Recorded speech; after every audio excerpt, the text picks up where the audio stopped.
For Black Hezbollah.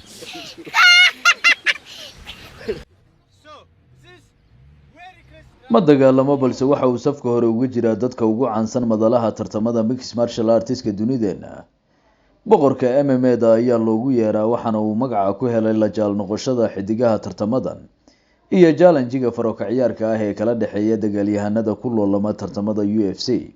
Xasbullah ama Xasbig waa raashiyaan ehel dhowla ah xidigaha UFC ee kasoo jeeda gobolka Dagestan ee dalkaas, kuwa oo sabab u ah caanbaxa ninkan dhererkiisu yahay 3 feet ka uu dhashay 2002. Xasbullah waxa uu yaraantiisii la dhibtooday waxa loogu yeero dwarfism ee sababay korriimo la'aan dhinaca hormoniskiisa ah taa oo dhaxal siisay koritaan la'aan jireed. 2021 ayaa caanbixiisa ugu horeysay oo uu ka soo muuqday TikTok video viral ahaa, waxaana dad badani ku barteen saaxiibtinimada legdanka iyo farako ciyaarku weheliyo ee kala dhaxaysa Khabib Nurmagomedov, Islam Makhachev, Mike Tyson, madaxa UFC Dana White iyo xidigo kale. Tan cajiibka ahi waa inuu Xasbullah ka qayb qaato xayeysiinta iyo iibinta tigitiska loolamada UFC, taas oo isaga laf ahaantiisu dhaqaale badan ka sameeyo. Yeah, this Hezbollah car, this is how he moves in Dagestan. You see, it's like armored car. Really? One of the safest car in Dagestan. Kani waa gaariga Xasbullah.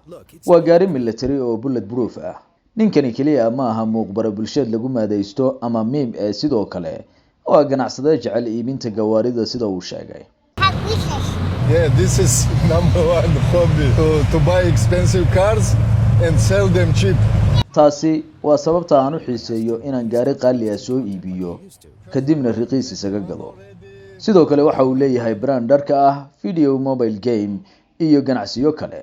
Mid kale oo qariib ah ayaa in company uu soo bandhigay xayeysiis quseeya application qamaar ka oo ku kacayay $1 milyan balse uu diiday. Khabibka gaaban ayay ugu yeeraan, waxaana miimiskiisa internetka looga maadaystaa dunida oo dhan, taa oo ka dhigtay mid ka mid ah wajiyada ugu caansan baraha internetka.